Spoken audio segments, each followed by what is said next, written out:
Kia ora. Now my haere mai. Welcome to App Smashing number 7, the final episode. My name's Donald. I'm here in front of the camera in case we haven't already met. And behind the camera over here is my friend Jess, who will be managing the chat and giving anyone any help they need so I don't get too distracted by chat as we go along. This is the final episode, so we're going to be rounding out a few of the ideas that we talked about earlier in the series, and hopefully exploring some more free, fun digital tools for people to try out. The bit.ly link is there. Jess has put it into the chat so that you can click on it and follow along the slides if you want. You can also just watch the webinar for now, soak it up and go back to the recordings later if you like. So this will be recorded. It'll be added to the playlist along with all the other videos on YouTube. So you can watch them later, follow along the slides there as much as you like. Please use the chat as we go along. If you have any questions, put them in as we go. And Jess will be managing that. So if there's anything that is a question for me, then I will answer them as we go or at the end if we have time. So great. Thank you so much for joining us. Let's get started. So we'll start with the karakia. To begin with, this is just a karakia that was given to us from Kia Takatu and Matihiko. And this was a project that we worked on a couple of years ago, digital readiness program to get schools up to speed. And it's just a good karakia for this particular situation. So here we go. Tēnei te Māori ka piki ake ki te rangi etu nei, he rangi atua, he rangi tipua, he rangi tāwhito.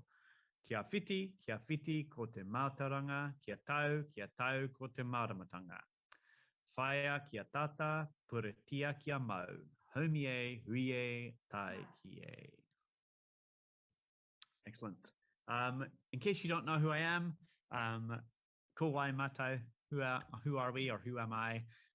So my name is Donald James. I'm currently a learning innovation specialist at Te Papa. I've been working with the learning team here for about 5.5 years.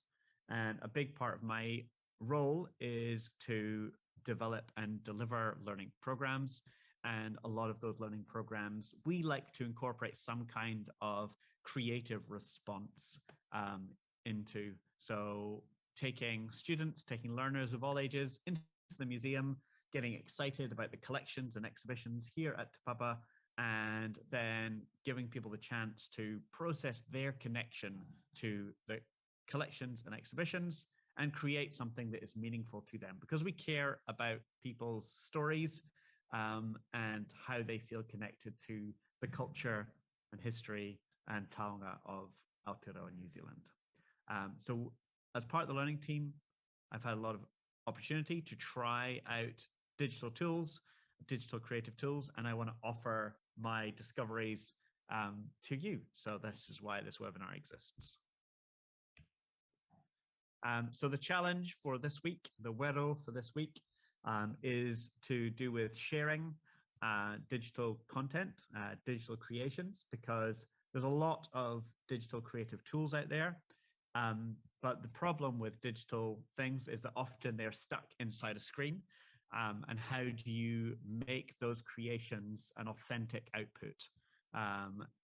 In the words of the progress outcomes from the New Zealand curriculum, if you're thinking about end users, if you're thinking about the audience of the creations that you are making, if you're thinking about authentic contexts for why you're creating these things, often digital and intangible things can seem odd and difficult to process and difficult to understand.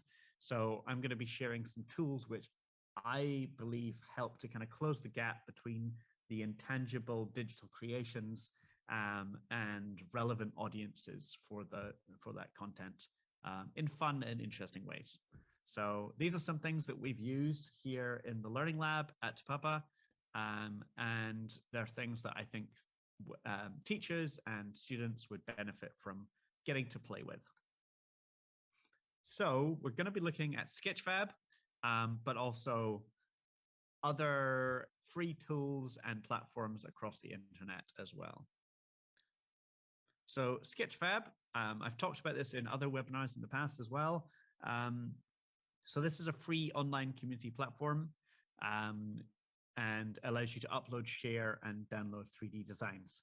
So it's kind of, you can imagine it a bit like YouTube, where YouTube, it is a hosting platform for videos. Sketchfab is a hosting platform for 3D designs and virtual reality art.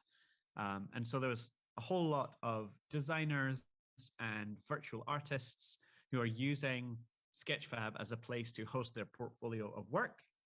But there's also universities and museums who are using Sketchfab as a place to host 3D scans of their objects. And so there's now a really amazing library of different objects, 3D objects that are on Sketchfab, and it allows you to view those objects in virtual reality or also augmented reality,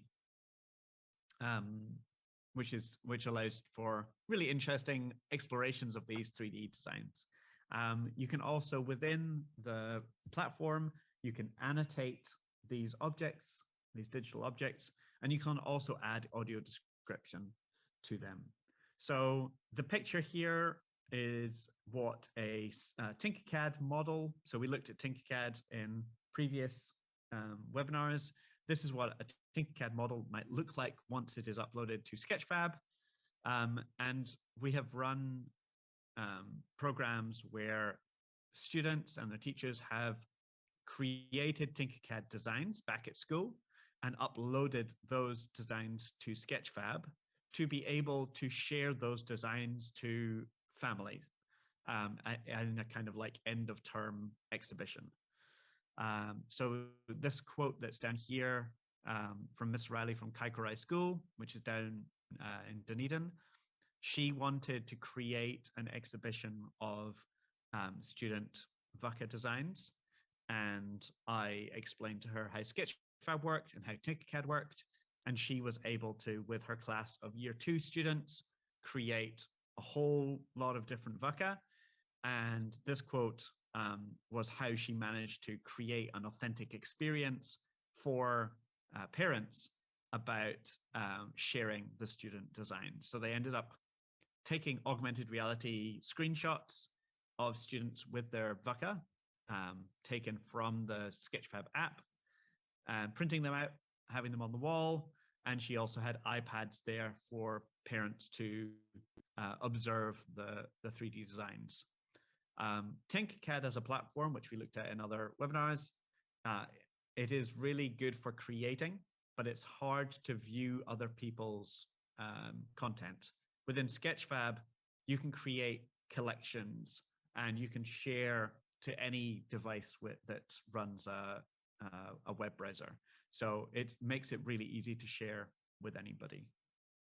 So they had a really great time.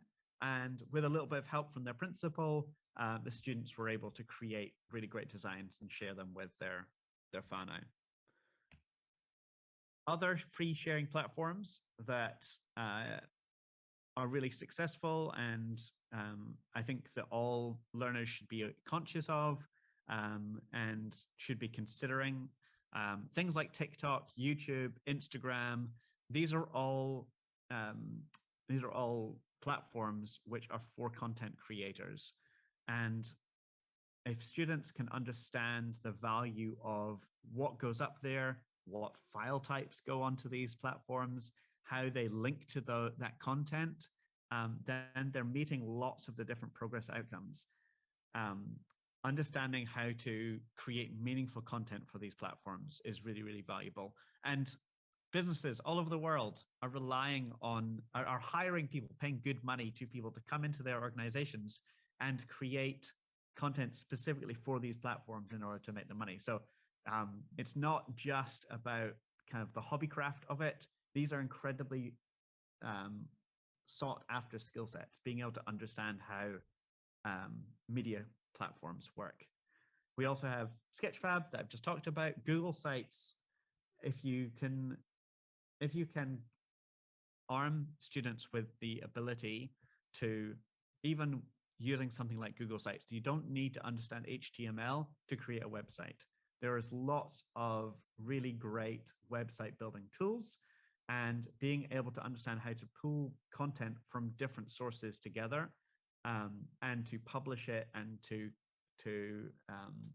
curate your content together to be able to share it in different ways, is really valuable. So, and then I've also put ClassDojo and Seesaw there because I know that a lot of schools use those platforms. And if you're a teacher who uses those, you will understand the kind of content that is able to be put up on those. So being able to support students to understand the format of content that can go through those platforms, and the information which needs to go with it, and empowering students to create all of that content themselves together, to live together, is really, really powerful. Is there a question right now that I should answer? Stephen cautions using TikTok as a platform, and then I can say they would caution using those platforms. Absolutely, and it's completely age appropriate. Like, I'm putting these up because they are like freely accessible, and they exist in the world. And so understanding what the power of these tools are, I'm not saying that everyone should go out and use them. I'm saying that understanding what they are, and understanding the potential of them, and what the audience is. If kids are making content, then there are limits to privacy, and there are limits to accessibility. And that's why something like Google Sites, you can make that as shareable or not shareable as you want. If you're creating a Google site attached to your own Google account, then people are a lot less likely to stumble across that than if you're using a big hosting platform, such as YouTube or the like. And I think as well, you can take something like TikTok. I think my voice is being picked up. You can take something like TikTok and use not so much post it, but use the formula. So it's like they get a lot of information through in a tiny amount of time, and they use that through editing techniques and concentrating on where the information is coming from, what's important and what's not. So using those, not actually having to post it there, but using that as an example can be a way of getting information.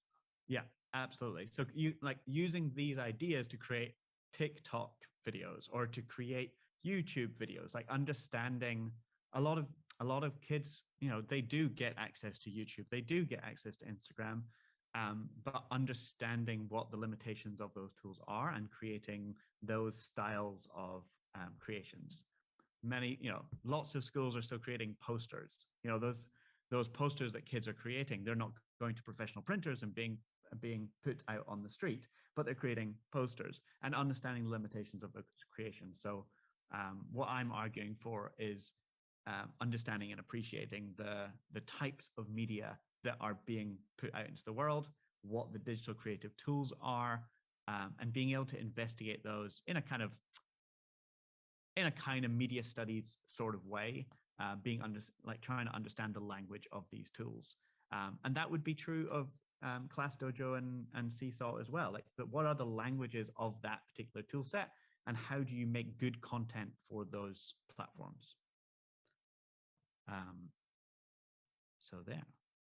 All right, so let's have a little look. I want to give you a little bit of a guided tour around Sketchfab anyway, and that will take us into kind of broader things around the internet as well. So let's open up a tab and let's jump into Sketchfab.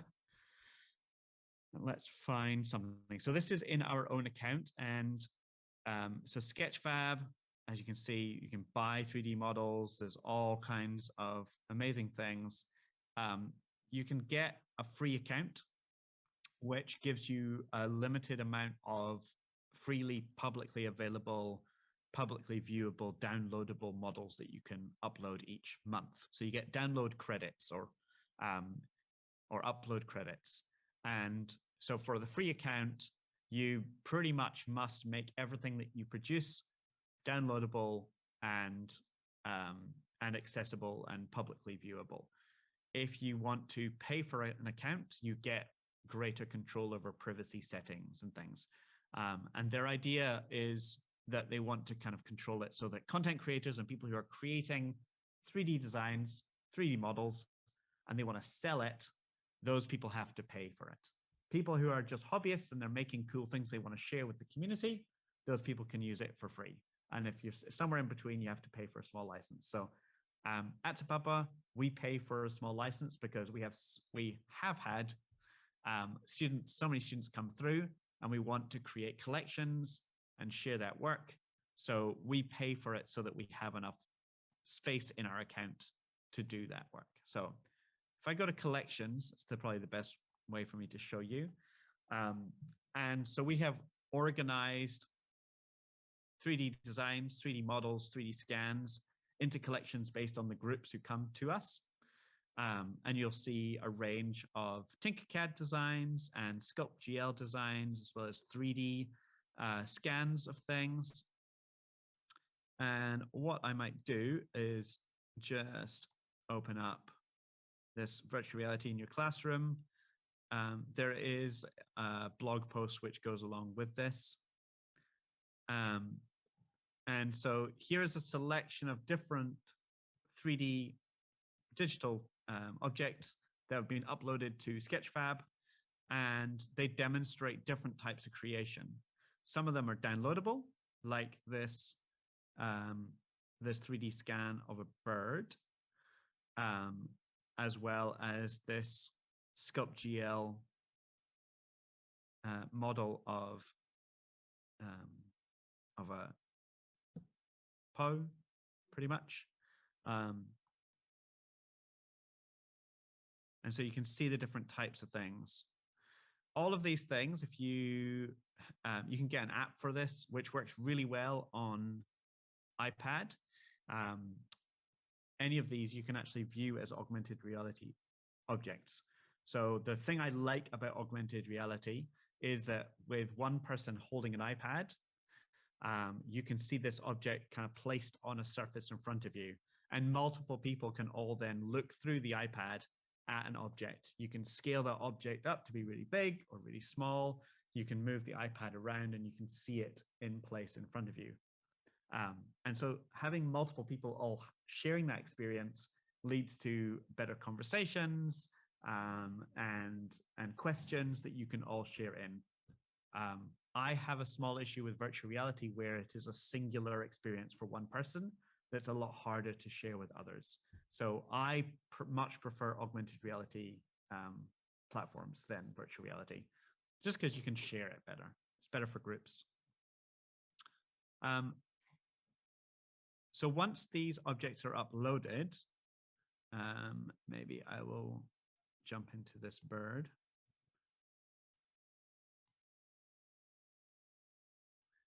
And so you will see that there are a bunch of different numbers around here. And so these are all annotations. So objects that are in Sketchfab can be annotated.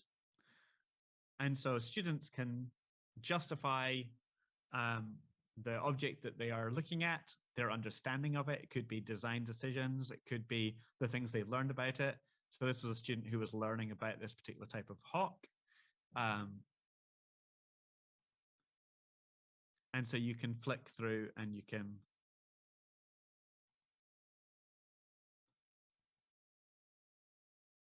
there we go. So I can edit these 3D settings.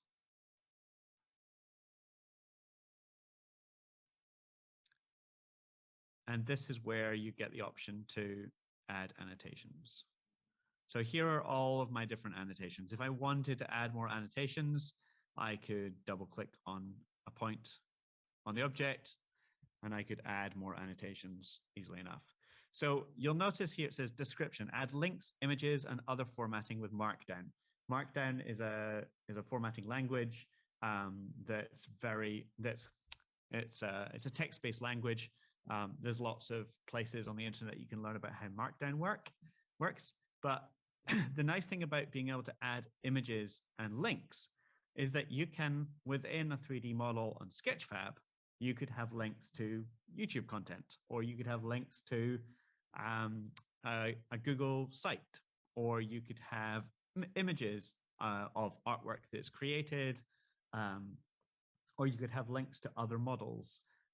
So there's ways to use Sketchfab and a single model, like a physical object, as a way to connect through a web of other objects, which is, I think, is really interesting when you end up with digital spaces that you can link to other websites and other places, because the information that we have at our fingertips comes from so many different places. You can use this as a place to justify your research in order to be able to pull together your information. So you could use this as a way to credit where information has come from. So I might write information about the feet, but where did that information come from? I can add links to those particular sources. Or I could do my own work to create an image of a foot. Maybe my investigation about this started because I found the bones of a bird foot or something. So I don't know what I would write here. I'll probably delete this note afterwards, but anyway, so we have that. There's actually now 2 notes on feet. That's fine. Okay. Great. So that is how we can add annotations on it. You can also change the effect of change the view when it is being viewed in augmented reality or virtual reality.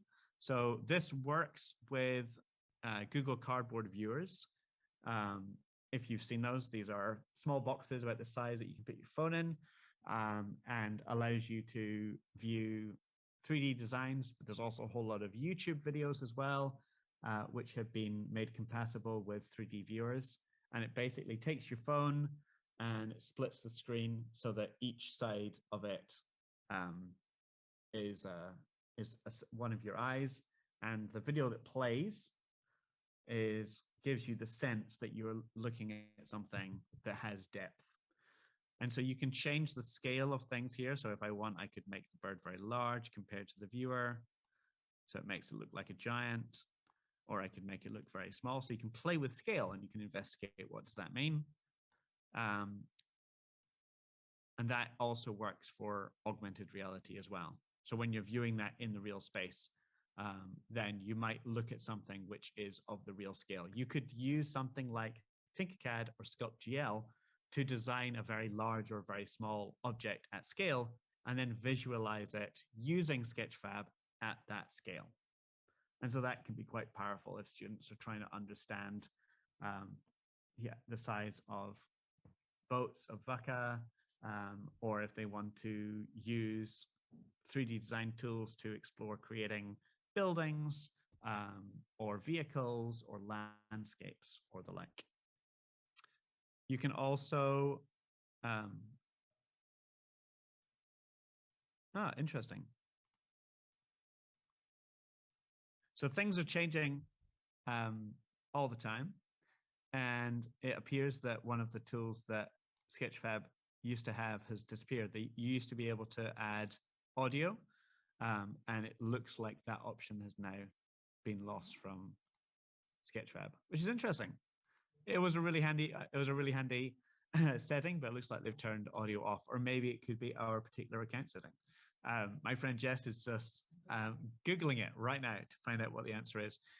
So there used to be a little option here, which was a little speaker, and you used to be able to add audio. And that was really great because it meant that you could get the learner's voice, and they could record a voice clip, and you could add that into your object. And so learners could actually speak about what it was that they had created, which is a really lovely tool. Legal review. Sorry? It says sounds are currently disabled on all Sketchfab models pending legal review until further notice.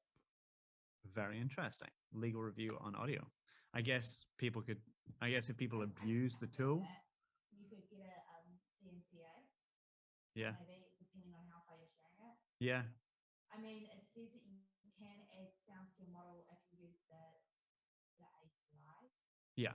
But that's, yeah. If you've got to be out of code. Yeah. That's all right. Interesting. So this is the thing. It's like it's understanding the possibilities, the limitations of these tools. That's what I've been advocating for the entire way through this series. And so understanding what are the limitations of putting these things up on is far more valuable than understanding how to do everything that the tool can do. And to be curious about it, like what are the limitations of adding an annotation? How does your end user use that? What information is actually valuable to them? And this annotated bird was part of a reasonably experimental program that we had created. And this is an example of what a student could create. It's not a perfect example. The students were only at Te Papa for a couple of hours. And so we didn't give them all of the resources that maybe they needed to be able to do all of the investigation. But we want to challenge ourselves to use tools like this all the time and see where learners will take it. So let's jump back to the slides because we're nearly 5 minutes from the end. Here we go. So connections to curriculum. Why use sharing tools like this? Why am I advocating for trying to encourage students to share their creations through Sketchfab and YouTube and things? It relates to the progress outcomes of DDDO, of the DDO side of the digital technologies curriculum content, especially with the taking account of end users and authentic contexts. If you're encouraging kids to make digital content, who are they making it for? Why are they making it? What is that authentic context? And I can't tell you what that authentic context is because it's for your learners. So you need to figure out what that authentic context is along with them. But there are a lot of audiences who exist in digital spaces, and businesses all over the world are paying money to try and find people who understand those audiences, who they can reach through digital channels. So giving kids the opportunity to try it, test it, interrogate it, push the boundaries of their own understanding, push the boundaries of your understanding about the value of that, and being able to justify why these different platforms are useful or valuable is, I believe, is really powerful.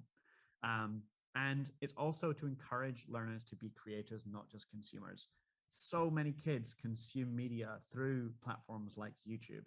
Encouraging them to understand how to create that media for themselves is really powerful, because then they have a greater appreciation for the kinds of things that they will consume on those platforms, but also they're more likely to create meaningful content for themselves. And one of the things about the digital realm is that we actually have a lack of diversity of creators. And the way that we use digital technology and digital tools is based on the people who have the power to be creators in those spaces. We need digital spaces to be a lot more diverse in the future. And the only way that we can do that is to encourage learners to be creators. So that's my pitch. It's tutu time for you. I highly recommend that you jump into something like Sketchfab, jump into the YouTube Studio Creator and try and create something, even if it's a 5-second long video. It doesn't matter, but like try and put yourself in the space of being a creator using these tools and see what you come up with. Try and understand the questions that you are asking yourself as you're going through, because if you can feel good about the questions you're asking, then you can ask those questions of your learners too. And collectively, through trial and error, then you will be able to teach yourself something new. And that is the goal of this. Teach yourself something new, try a new tool, understand the limitations and the possibilities of trying things together. So that is the end of this episode, this webinar. We would love to have your feedback about how this has been for you. If you have any questions, now is a good time to ask. If you want to stay in touch with more webinars like this, the Te Papa Learning Facebook page is a really good place to go. And Jess is going to stick the feedback form in the chat as well for everyone. Thank you very much, Stephen, for that. I really hope you have a great holiday as well. It's been a wild year, and I hope that next year everyone stays safe. So if anyone's got any questions about Sketchfab, sharing through the internet, value of it, the purpose of it, let me know. If not, enjoy your break. And I can close this webinar with a karakia. All right, karakia whakamutunga. Tēnei te Māori ka heke iho ki te whenua e tākoto nei, he rangi atua, he rangi tīpua, he rangi tāwhito. I whiti ko te mātaranga, i tau ko te maramatanga. Tēnei ka hekitia kia wātea, haumie, huie, tai kie. Mā te wā.